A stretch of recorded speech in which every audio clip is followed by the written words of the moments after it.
Yes, I think this is a company I'm just a little bit more into than the two of you, but that's okay. Wall Street has been so quick to trash or really reward retailers in this environment, so it's kind of like what will happen. We just went through a list of Gap, Urban, L brands, and all got beat up after earnings. So, I mean, this could be. I'm excited about their earnings personally, and I was right about Nordstrom. So, Andy, what is your data showing us? I think you got reason to be excited, Jenny. Our data at LikeFolio, what we're doing is tracking the number of people talking about actually doing business at American Eagle stores or with their Aerie brand, actually doing business with those companies. And what we see in the last quarter is a slight increase on a year-over-year basis from the prior quarter, which is really nice. But what excites us a little more than that is the pace of the current quarter, which is the far right bar on that chart. And so when you put those two things together, we see American Eagle in pretty good shape from a consumer demand standpoint. While the stock is down a little bit over the last month or so, last couple months. So, for us going into earnings, I would say we're cautiously optimistic. There is already some baked into the cake here. I think American Eagle came out last quarter and said things are going pretty well and gave pretty good guidance. So I think Wall Street's expecting a good number here, and I think that they'll get it. Now, Andy, this data doesn't even have back to school shopping yet, and our own Alex Hinks, who said, and I believe Jenny Horn also, big proponent to the jeans that this company sells. I didn't even realize this company was still open until I started doing some research. Big proponents of the jeans, yes. But the death of the mall is still a concern for this type of company. But was it surprising for you guys to see a bump up in this name as opposed to what we've seen out of that whole retail space with a lot of their competitors like the Abercrombie and Fitches and the stores themselves, the mall stores, base stores like Macy's? Okay, so at the risk of getting a little ahead of my skis, I think this is probably a little bit more Jenny's topic, but what we're seeing is denim, a nice comeback for denim, and American Eagle jeans is really knocking it out of the park in terms of consumer demand.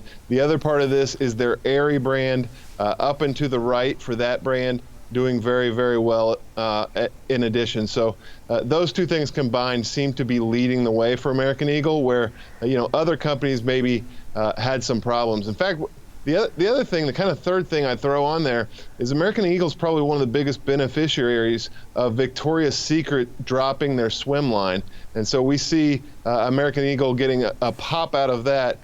Missteps by Victoria's Secret have really benefited this company. I was just going to say, I have to say, Aerie has never been so relevant as to when Victoria's Secret stopped selling swimwear. So I know that you all don't care as much, but I went to Aerie a few weeks ago and I spent far too much money, and I know that I'm not alone in this, and people are pleasantly surprised with their experiences when they go into American Eagles, and I saw that actually on social media this morning. So our first tweet is from Iron Soldier, who says, American Eagle Outfitters, earnings release is September 4th before market, prices at resistance established since 14th of May. With the tariffs going into effect, American Eagle clothing is manufactured in China. If their earnings miss and or institutional investors dump, I'll be ready in puts. So Tom, they ask thoughts. So what are your thoughts on that tweet? Well, if you take a look at some of the manufacturing data that we saw, the import-export components of the ISM and the PMI, those are starting to fall a little bit. That's a concern.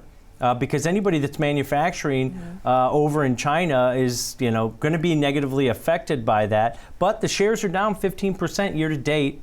But they're expecting a plus or minus about 10% move either way in this relatively inexpensive stock at about $16.30. Yeah, and Andy, we know how hard it's been to pick a bottom in all of these retail names, and I know that your data is just looking at demand. It's not going to have any insight into the tariff effect or the cost of these companies and really how well they're operating internally, but it's hard to argue with the data, especially showing growth with the stock diverging so strongly from that. So when you're looking at this, it's hard to say that you guys probably aren't at least cautiously bullish in this one.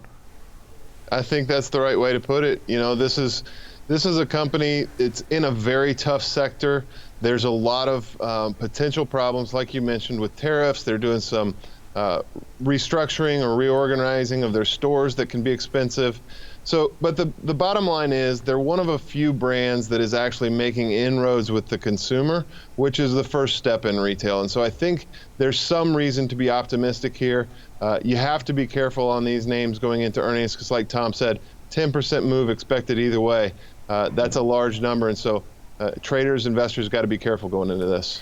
And another thing I will say is the mall presence isn't great for a company like American Eagle. I mean, the death of malls is something we've talked about for years now, and I mean, that's obviously not a good story for them. But our next tweet is from Mo Patel, who says, the top favorite clothing retailer for the following age groups: 13 to 18-year-olds, American Eagle Outfitters; 19 to 25-year-olds, Target; 26 to 37-year-olds, Kohl's; Amazon in the top 3 for all age groups.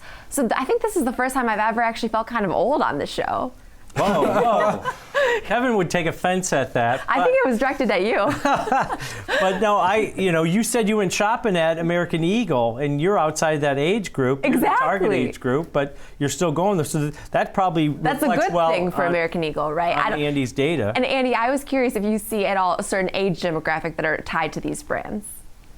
We really don't track age demographics. Our data sources are pretty close to the vest with that information. What I will say, I think from an enthusiasm standpoint, this tweet nails it on especially American Eagle and Target. I'm not so sure about Kohl's, but American Eagle and Target, we're seeing really nice enthusiasm from the consumer that wasn't there a year ago.